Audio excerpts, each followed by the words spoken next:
Welcome back viewers, आप देख रहे हैं सीएनबीसी आवाज पे टक्कर का सोमवार का एडिशन। ज्यादा दिन नहीं बीते हैं जब लोकसभा चुनाव के दौरान बीजेपी के एक एड कैंपेन का विपक्ष ने खूब मजाक उड़ाया था। यह विज्ञापन रूस और यूक्रेन युद्ध के बीच से भारतीय छात्रों को रेस्क्यू करने वाला पर था। इस विज्ञापन में दावा किया गया था कि प्रधानमंत्री मोदी की कोशिशों के चलते रूस और यूक्रेन ने युद्ध के बीच भारतीय नागरिकों के लिए एक सेफ पैसेज मुहैया कराया।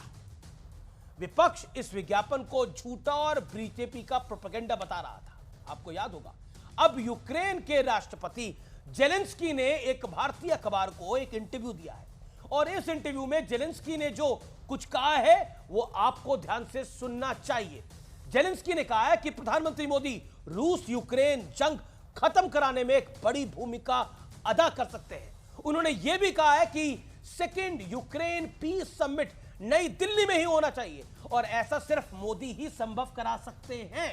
महात्मा गांधी कहा करते थे, आपके विरोधी पहले आपकी उपेक्षा करेंगे, फिर आप पर हंसेंगे, फिर वे आपसे लड़ेंगे और फिर आप जीत जाएंगे। भारत की ताकत का मजाक उड़ाने वाले क्या अब जेलेंस्की को भी मोदी का भक्त, बीजेपी का कार्यकर्ता, आरएसएस का स्वयं सेवक कह के बुलाएंगे?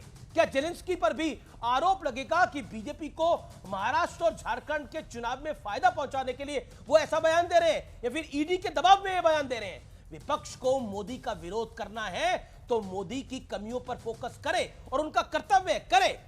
अगर उन्हें बीजेपी को घेरना है तो बीजेपी के खिलाफ मुद्दों को तलाशे और मुद्दों की कमी नहीं है, लेकिन मोदी विरोध के चक्कर में कब तक देश का विरोध और देश का मजाक बनाया जाएगा, चाहे मेक इन इंडिया हो चाहे ये हो। हैरानी उन नेताओं की पॉलिटिकल समझ पर होती है जो 10 साल बाद भी नरेंद्र मोदी को नहीं समझ पा रहे हैं। ये नेता देश का अपमान करते रहे और देश की जनता लगातार तीसरी बार नरेंद्र मोदी को उसने प्रधानमंत्री बना दिया। जेलेंस्की ने अपने इंटरव्यू में एक और बड़ी बात कही है, मोदी आबादी और इकोनॉमी के हिसाब से एक बहुत बड़े देश के प्रधानमंत्री हैं, इसलिए किसी भी संघर्ष को रोकने में भारत का और मोदी का एक बड़ा असर हो सकता है। यहां जेलेंस्की भारत की बात कर रहे हैं और भारत की 140 करोड़ कोटि जनता की बात कर रहे हैं। जेलेंस्की नरेंद्र मोदी को 140 करोड़ लोगों का प्रधानमंत्री बता रहे हैं, वो भारतीय जनता पार्टी के नेता नरेंद्र मोदी की बात नहीं कर रहे हैं। ये बात स्पष्ट होनी चाहिए। ये देश बहुत बड़ा है, देश से बड़ा कुछ नहीं है। तो फिलहाल टक्कर के आज के एडिशन में इतना ही। आप देखते रहिए सीएनबीसी आवाज। नमस्कार, गुड नाइट।